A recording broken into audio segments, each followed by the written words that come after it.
नमस्कार, मैं हूँ मनविंदर। आप सभी राष्ट्रवादियों का एक बार फिर से एमबीएन नेटवर्क में बहुत-बहुत स्वागत है।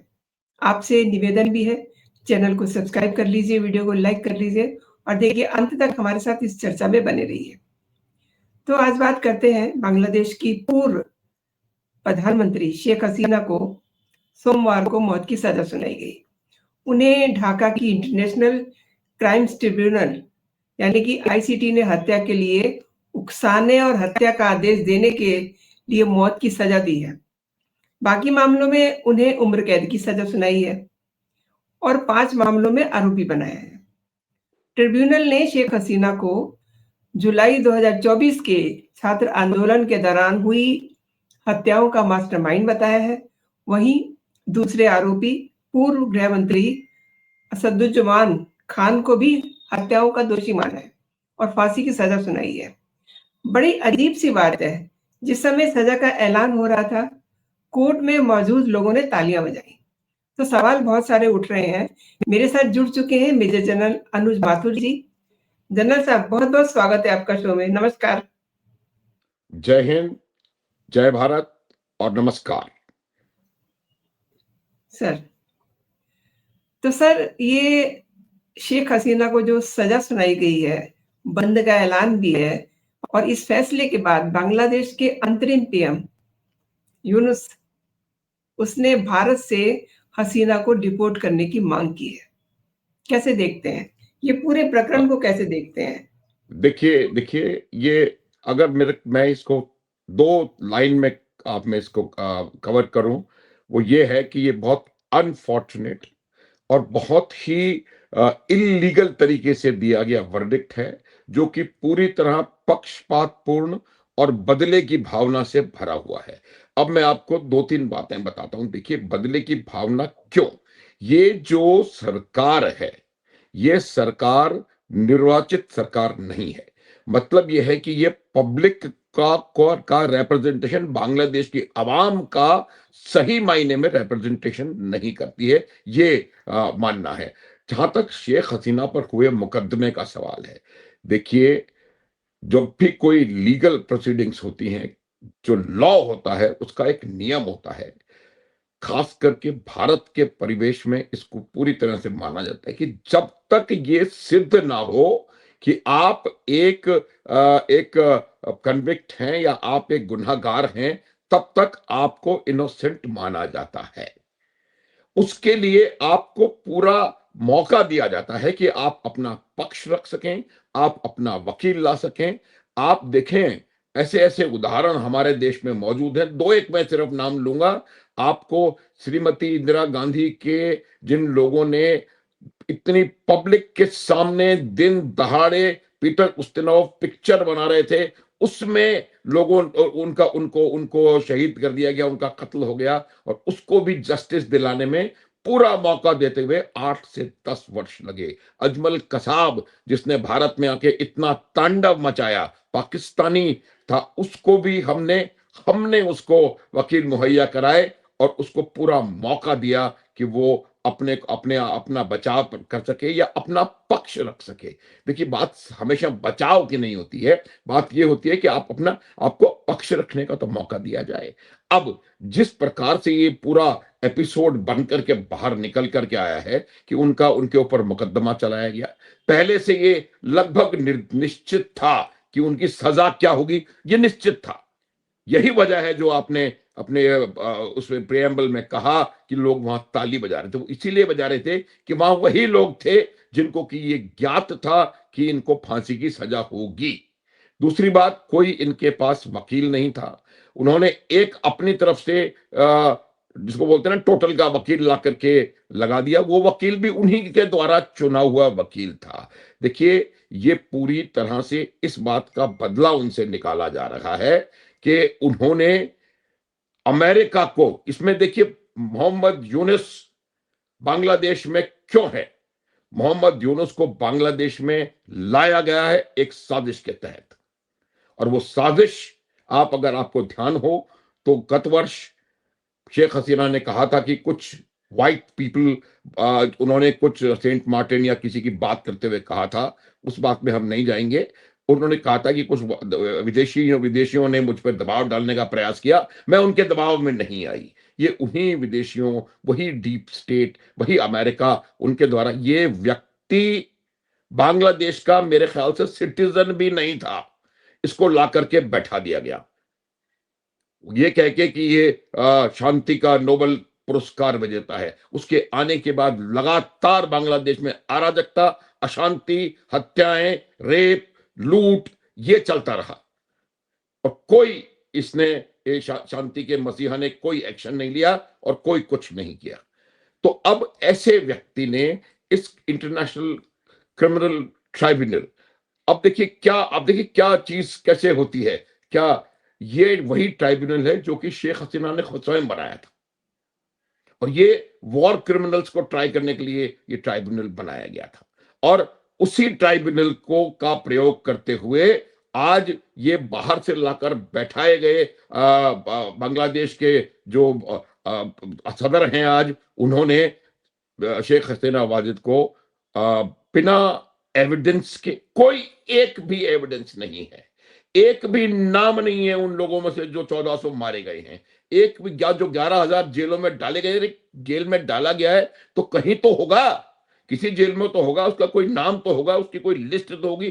कोई लिस्ट इस प्रोसीडिंग में लगाई नहीं गई है, कुछ नहीं है। आकर के विशी वॉशी उन्होंने उनके ऊपर एक मुकदमा चलाया, पहले से निर्णय निश्चित था, 5 उन्होंने आरोप तय किए, उन आरोपों को एक तरफा सुनवाई हुई, नाटक पूरा किया। इतना बड़ा एक देश के पूर्व प्रधानमंत्री, टेक्निकली वो आज भी प्रधानमंत्री हैं क्योंकि ये सरकार चुनी हुई नहीं है, तो ऐसे व्यक्ति को बिना कोई किसी भी किस्म का अपना पक्ष रखने का मौका दिए, बिना मौका दिए उसको कैपिटल पनिशमेंट, 3 मामलों में उम्र कैद और 2 मामलों में फांसी, और तभी उन्होंने कहा कि भाई चूंकि फांसी है तो उसी को मान लिया जाए।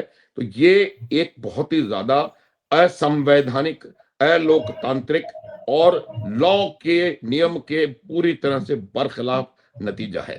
अब जहां तक सवाल भारत का है, देखिए भारत के विदेश मंत्रालय की प्रतिक्रिया आ गई है, उन्होंने कहा है कि हमने इसका संज्ञान ले लिया है, और भारत के विदेश मंत्रालय की जो प्रतिक्रिया है बहुत संयमित, बहुत बैलेंस्ड, बिल्कुल सोची समझी और बहुत ही परिपक्व, मैं कहना चाहूंगा, उन्होंने रिएक्शन दिया है। उन्होंने कहा हमने इसका संज्ञान लिया है और हम इसको देखेंगे क्या करना है।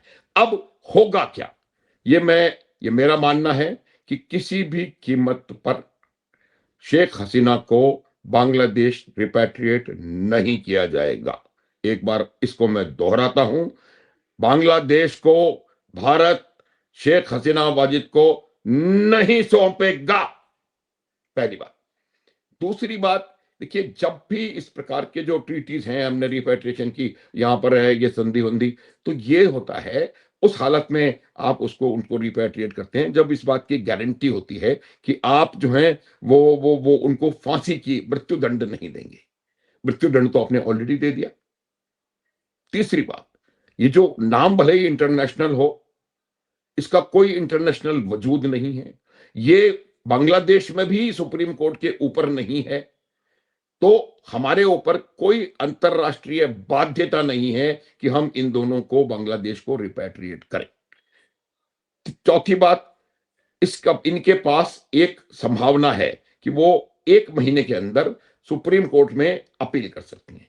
अब उसकी 2 कंडीशन है। एक कंडीशन तो ये है कि या तो वो गिरफ्तार कर ली जाए, दूसरी कंडीशन ये है कि वो आकर के सरेंडर कर दें। इन ऑल केसेस उनको वहां जाना पड़ेगा, और जाकर के जैसे ही वो वहां पहुंचेंगी वो एलिमिनेट हो जाएंगी। अगर ऐसी परिस्थिति नहीं होती तो वो बांग्लादेश ढाका छोड़ करके भारत क्यों आती? क्योंकि उनकी जान को खतरा था।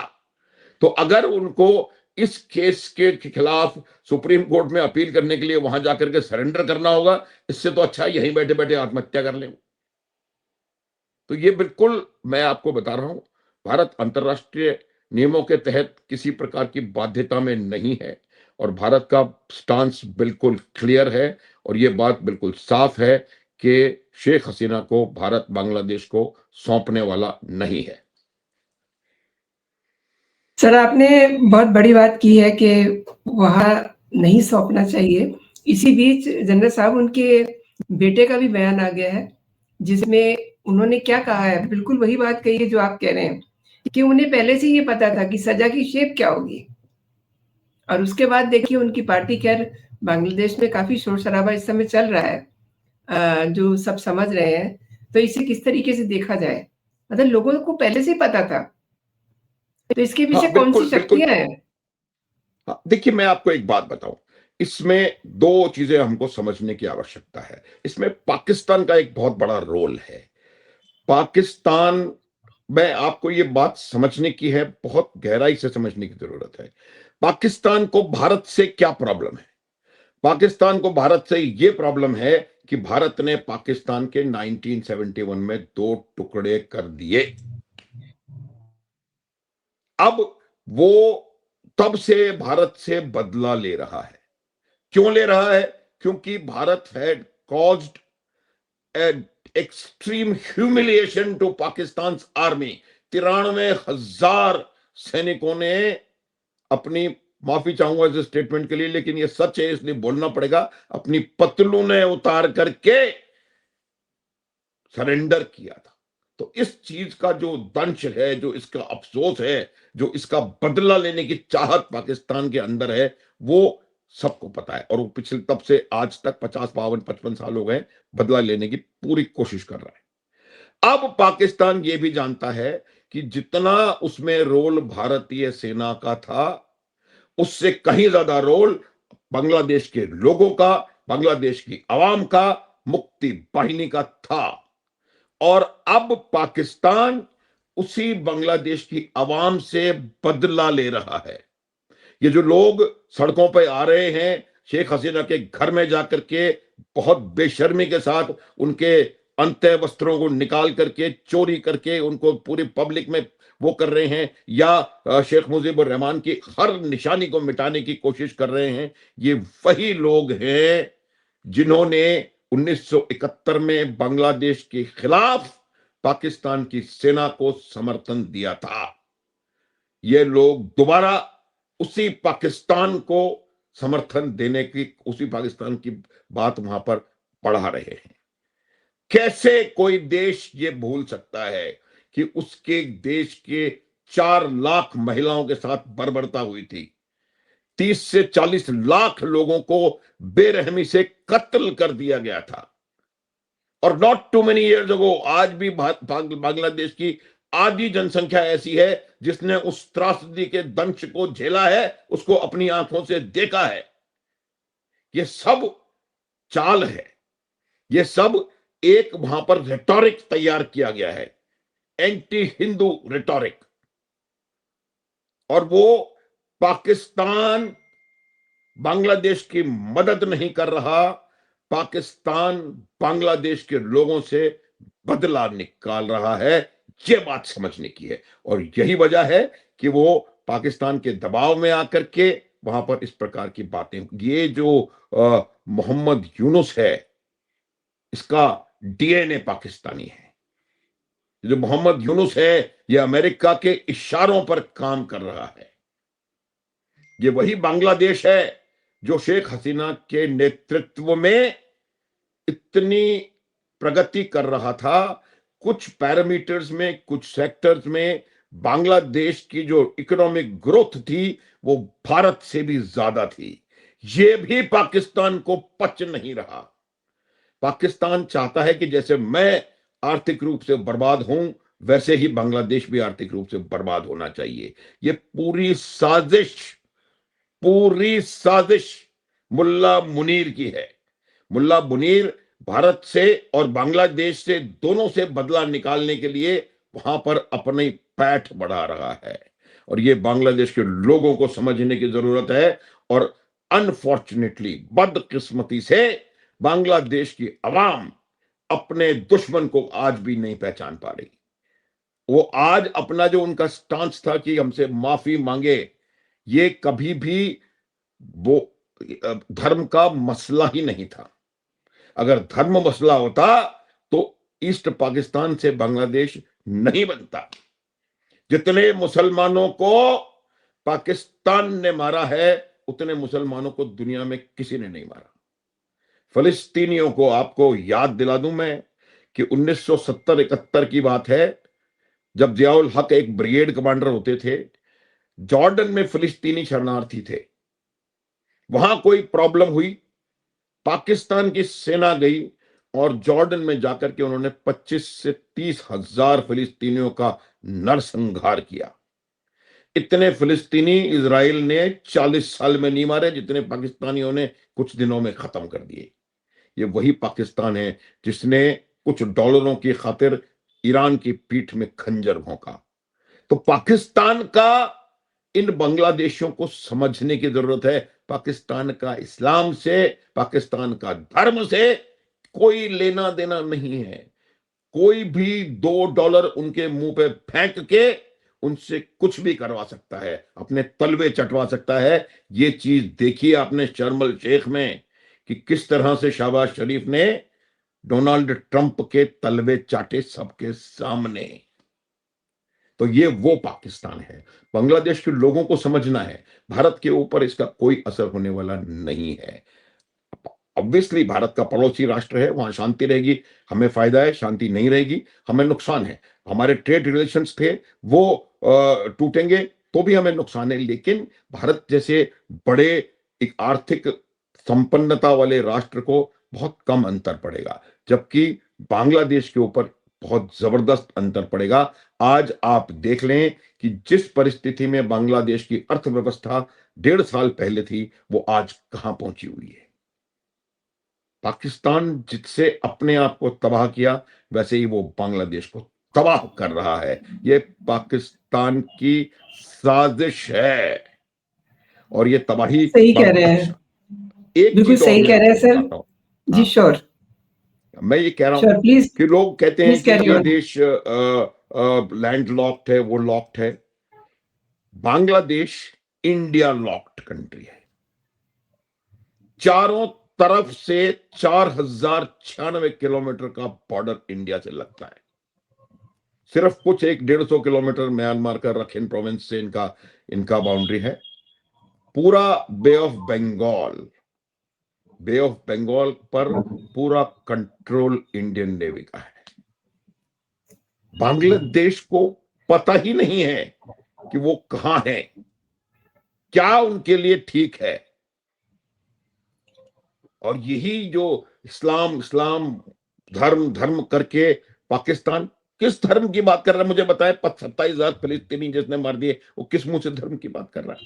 वो किस मुंह से धर्म की बात कर रहा है जिसने जाकर के ईरान के जो जनरल्स हैं और इनके जो बड़े बड़े साइंटिस्ट हैं उनकी मुखबिरी करके उनको मरवा दिया?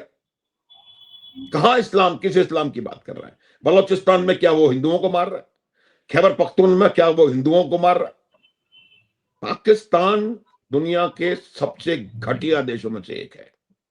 ये अपने कुछ डॉलरों के लिए किसी को भी कुछ भी करने को तैयार है। ये पाकिस्तान सिंध में भी बलवा कर सकता है, ये पाकिस्तान कहीं भी कुछ भी कर सकता है। तो इसके ऊपर अगर आप विश्वास करके और फिर इस तरह का काम करेंगे तो मेरे ख्याल से इससे ज्यादा बदकिस्मती उस देश की नहीं हो सकती जो कि जिसके कब्जे में से छूट करके निकल करके आया और जिसने उसको निकाला उसके तो वो खिलाफ हो गया, और जिसके चंगुल से वो निकल के आया वो फिर उसके चंगुल में फंसता चला जा रहा है। इससे ज्यादा बदकिस्मती की कोई बात नहीं हो सकती।